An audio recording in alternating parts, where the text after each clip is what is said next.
हुड्डा साहब, आप पर आरोप ये लगाया इंडियन नेशनल लोकदल ने, जो शायद आपको थोड़ा अच्छा लगे, वो जब चार्जशीट में लगाया था वो आपको खराब लगा, नोटिस आ गया। मुझे लगता है इस आरोप के लिए नोटिस नहीं आएगा शायद, कि क्या आप लोग 180 सीटें डिसाइड कर रहे हैं हुड्डा साहब, अपनी भी और बीजेपी की भी, और ये जहां जहां ये टूट, बगावत, असंतोष, कोई भी शब्द इस्तेमाल करिए, इसमें आप लोगों की बहुत बड़ी भूमिका है।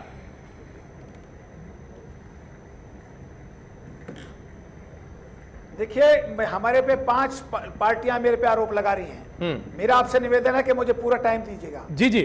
एक तो जो हमारे पे आरोप लग रहे हैं कि हम 180 सीटें बांट रहे हैं, तो ये तो हमारी उपलब्धि है कि आज अपोजिशन ये सोच रही है कि कांग्रेस पार्टी अपनी सीटों का भी फैसला कर रही है और बाहर की सीटों का भी फैसला कर रही है। और दूसरा एक बात और कहना चाहता हूं मैं, वीरेंद्र चौहान ने मीडिया को आरोप लगाया कि मीडिया ने उनके साथ बड़ा जबरदस्त अन्याय किया है।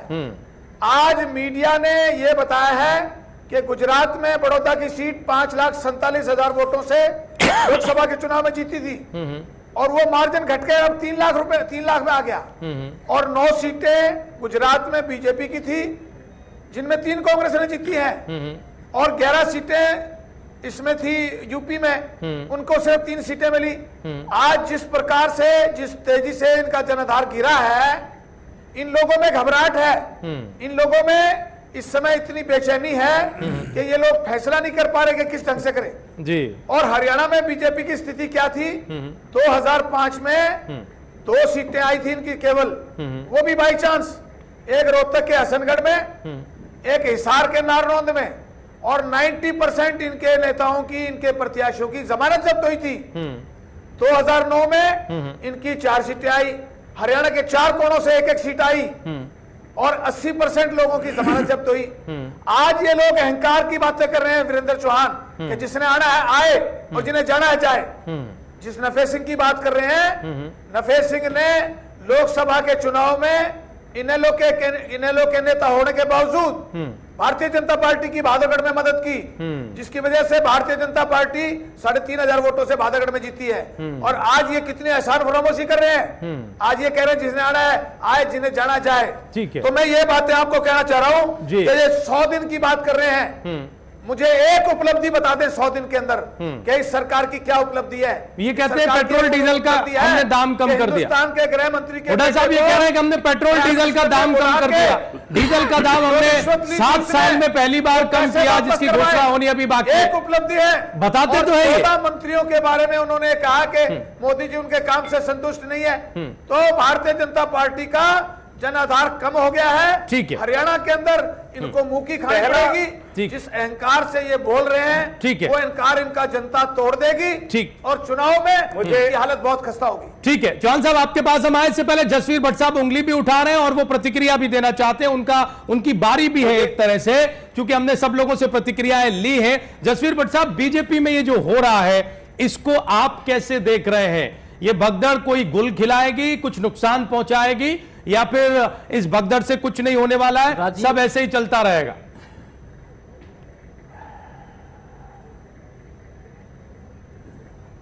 राजीव जी, इस भगदड़ से बहुत कुछ होने वाला है। मैं थोड़ा सा बीजेपी का इतिहास बता दूं जी। मैं 1991 से लेकर आज तक का इतिहास मेरे पास है। 1991 में भारतीय जनता पार्टी को 90 में से केवल 2 सीटें मिली थी।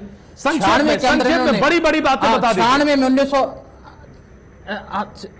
96 में सिर्फ 11 सीटें, 2000 में इनको 6 सीटें, 2005 में 2 सीटें, और 2009 में 4 सीटें। अब मुझे राजीव जी एक चीज बताइए कि ऐसी कौन सी आंधी अब हरियाणा में आने वाली है कि जो इनको सत्ता के नजदीक लेके जाएगी? नंबर 1 बात। नंबर 2 भगदड़ का जो कारण है, सवाल 10 बार पूछा गया, बता दूं, हर बार जवाब है बड़े नेता एक ही नहीं, जो बल्कि पार्टी ने रणनीतिक तौर पर फैसला कर लिया, मोदी का चेहरा।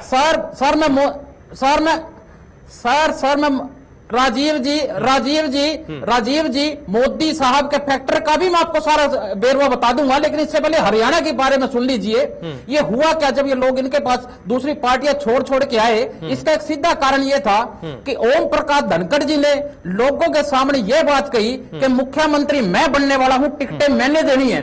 तो बहुत सारे नेता उसकी ओर आकर्षित हुए। कैप्टन अभिमन्यु ने अपने एरिया में बात कही कि मुख्यमंत्री मैं बनने वाला हूं, आप मेरे साथ लग मैं आपको सीटें दूंगा।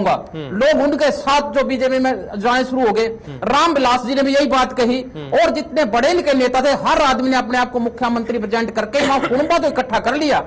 और इससे भी बड़ी बात तब हुई जब वीरेंद्र सिंह ने यह बात कही कि मैं कांग्रेस छोड़ के जा रहा हूं बीजेपी में और 30 सीटें लेके आऊंगा। ठीक है, अब राजीव जी जब ये टिकटें देने का टाइम आया तो इनको अपनी अपनी सीट से संतोष बड़ी मुश्किल से करना पड़ा, और वो भगदड़ जायज थी कि जो लोग झूठ बका के लेके आए थे ये वो या तो बैक जा रहे हैं या कहीं ना कहीं पछता रहे हैं कि हमसे जो हुआ ये बहुत बड़ी गलती हुई है। इसलिए आज भी भारतीय जनता पार्टी 2 या 4 या ज्यादा 10 सीटों के पर खड़ी हुई है, इससे ज्यादा। ठीक है, हम एक आखिरी रिएक्शन ले लें। चौहान साहब अब जवाब दीजिए। हुड्डा साहब कह रहे हैं आप अहंकार में आ गए हैं। जसवीर भट्ट साहब के आरोप आप सुन ही रहे होंगे। बहुत संक्षेप में सर, बिल्कुल वाइंड अप का टाइम है। मैंने सब सुना। मैं बिल्कुल संक्षेप में राजीव जी 2-3 बातें कहना चाहूंगा। हरियाणा में चुनाव हरियाणा की अगली सरकार चुनने का है। लोगों का मन स्पष्ट बना हुआ है। तमाम सर्वेक्षण ये कह रहे हैं, जो बात हमारे विरोधियों को समझ में नहीं आ रही। राजनीति हमेशा एक सी नहीं रहती, ये इन्हीं लोगों ने कहा है।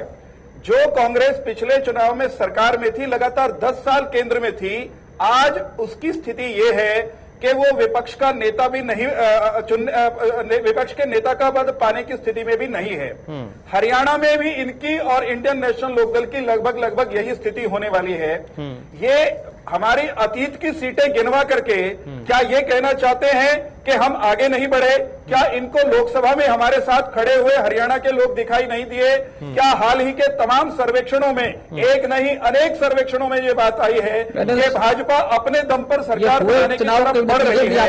मेरे तो सिर्फ ये कहना है कि सबके सब जो हमारे विरोधी हैं वो बौखलाए हुए हैं, इसलिए अनाप शनाप बातें कर रहे हैं और पुरानी लीक पीट रहे हैं। इनको सर बस हो गया। अब छोटा सा रिएक्शन लेके इनको हमारी चिंता नहीं करनी चाहिए। बहुत संक्षेप में बात करें। हम चौहान साहब, मुझे हैरानी इस बात की होती है कि आप कई बार भूल जाते हैं कि आप चुनाव कौन सा लड़ने वाले हैं। लोकसभा के चुनाव जा चुके हैं, वो खत्म हो चुके हैं। मोदी जी प्रधानमंत्री बन गए हैं। आपका बस चले तो पार्षद भी आप मोदी जी बनाए, आप विधायक भी मोदी जी बनाए, मुख्यमंत्री भी मोदी जी बनाए। आपके पास ऑप्शन नहीं है। अब आप खत्म करिए पुरानी बातों को, आगे देखेंगे तो अंधेरा ही अंधेरा है। अब आपके पास कुछ नहीं बचा हरियाणा में।